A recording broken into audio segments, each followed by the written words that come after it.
Good morning. I wanted to share a little bit about what's been coming through from Spirit and how some of these messages are really lining up with what's going on with our eclipse cycles. 2019 has been a pretty intense year, and a lot of this has been corresponding with, amongst many other issues that are happening in the cosmological dance of all of these planets and the galactic core and all the things that we're lining up with. We have, in addition to that, the Cancer and Capricorn axis of eclipses. And as if the holiday seasons weren't already supercharged with the intensities that come up around family and all of our old wounds and our inner child healing that needs to start coming up and our feelings of belonging and home, it's now all being really amplified, particularly this year because of these eclipses. We're going to have one actually on December 25th, which is Christmas Day, and if you celebrate that with family, it's really going to be an active day for all of these issues. The eclipse portal will end on January 10th, but then the season is already activating before and after that as well, based on the moon cycles that are happening before and after. So we're beginning to already, if you're aware of this, you're already beginning to move into these energies and you're feeling it, right? The issues that are coming up around, do I have a family to spend time with? Am I welcome in my family? Are all of the old issues going to be coming up? This is a really volatile, emotional time for so many people. Now, what's coming with the Cancer and Capricorn dynamic, that axis that's setting up right now, we have a lot of issues with Cancer that are dealing with home and family and belonging, particularly getting highlighted here.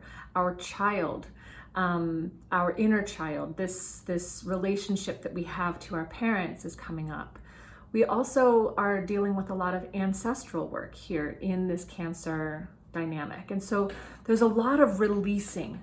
There's a lot of this needing to be released from our lives, all of these issues. And this is an invitation. If we look at this as an invitation, I mean, it's really easy to kind of see that coming and go, oh no, I don't want to look at it, and put up our blinders and not want to address what's coming and just kind of try to find all of our survival techniques and blanket down. And if you're really in highly triggered trauma mode around family dynamics, then by all means, the first thing that you need to do is find comfort and find ways to make yourself safe and establish boundaries. And if you are willing and able to step into this time, this is an invitation. The issues come up because they need to be healed. And so we can all look at the holidays as a time of like, oh no, here we go again. I have to deal with them. And the universe is like, yes, exactly. You have to deal with them. You have to deal with these issues. You have to deal with what's coming up. You have to deal with the way your inner child feels. You have to deal with the relationship that you have with your parents or your siblings. You have to deal with the grief of the absence or loss that might be there for you. You have to deal with it. You have to be in the emotions and you have to process it in order to come out stronger and ultimately happier, right? So we have to go into some of the shadow work with open eyes and with willingness. And if you can really accept the invitation to be willing, to surrender into it, like, oh, look, isn't it wonderful that I have another learning opportunity around my family? Can it be that simple? I know it's hard. I know that all of the issues that come up around being a misfit or the black sheep, all of these things can come up, especially for people that are sensitive and empathic, especially for people that feel like they are on a different kind of spiritual mission and feeling already a little bit of this sense of not belonging. And oftentimes that presents first in the family. But we don't get to just supersede into our spiritual life, right, as light workers, as starseeds, and kind of glorify this mission without actually really addressing what's going on in the physical, in the earth plane, without getting our tools dirty in the battlefield of earth plane dynamics. And that starts with family. It starts with the family that we are born into and the ways that we need to start working with the healing of that and really reconciling also the relationship that we have with our ancestors and calling in that dynamic for help and assistance.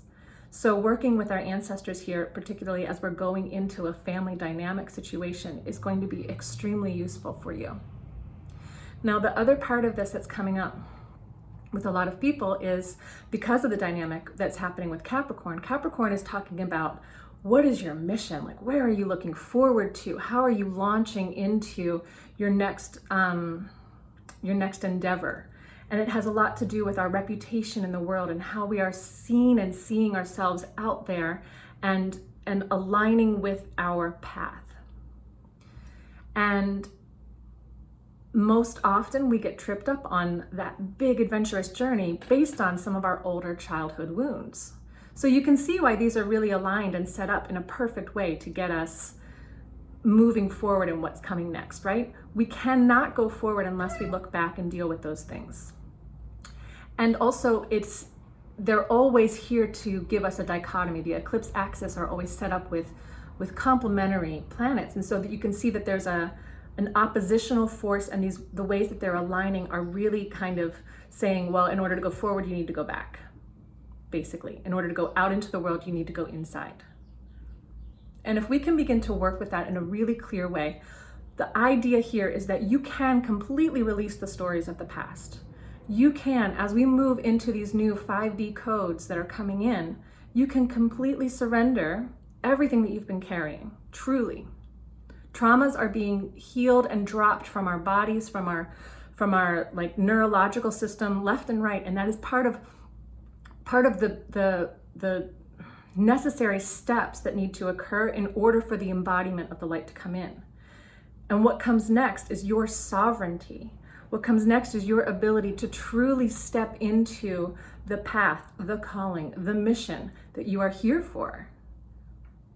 We need you to keep doing the work and to accept the invitation to do it gracefully, to accept it as this is part of the journey. This is part of what you're doing. And one of the big things that's coming up in order to create the path forward, in order to really launch into and align and declare without doubt, this is who I'm becoming and this is what I'm here for, and I'm releasing the past in order to do that. In order to do that, you need to create for yourself a sacred practice, a sacred place, sanctuary. You need to find the moment of stillness, either in your home or at some point during your day, to cultivate the pillar of truth, the centered body that will hold the light-filled thoughts, that will embody the love-filled heart, so that more of your high self can enter. And then you keep building that pillar, and you keep really just like making that your sacred practice. That is your dedication, to keep holding and tending to this embodiment, so that you can then expand and handle the things that are going on with your family, and that you can go out and handle the things that are going on in your own home life, so that you can go out and handle the things that are going on with your financial issues and with your daily 3D stuff and your relationships. But if you do not spend the time in your sacred sanctuary tending to this channel, then you're not giving yourself the actual foundation that is going to be required. And so all of these visions of what your life is going to become and what you want to be next, and the ways that you're going to step out into even grander missions that are here to be of service for the planet, all of that comes back to how centered, how grounded, how foundational is your pillar of light. Can you embody your high self in the 3D? Can you bring that 5D experience of divinity down into the earth plane and execute the tasks and release the past and move forward past trauma and step into healing and then hold space and light for those that need it? And that doesn't mean you have to go out and become a healer. It doesn't mean that you have to go out and be completely involved in your community. It can be the ways that you hold joy and space in your life. That's your calling. Being here and holding this light is your calling. And then you will find more strength and more ability to be out in the world and to be boots on the ground and to be out there fighting the good fight for everybody else as well. So that's the invitation. It's not a small one, right? It's not a small invitation, but this holiday season, this winter landscape of family dynamics is really here for a beautiful reason for you. and for me and for everybody. So know that we're all going through it. Everybody's having a dynamic that they're struggling with that's coming up, bubbling up from the past. And we're all playing it out with each other in addition to our family. So walk tenderly with each other. And that happens by giving yourself, again, that moment of centering and grounding and sanctuary.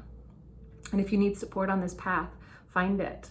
Give yourself the time and the invitation to accept this invitation to heal, to truly heal, to listen, to move forward, and call in your ancestors. This is a really great time to be working with the well and healed ancestors, those that are also really wanting the family dynamics to heal.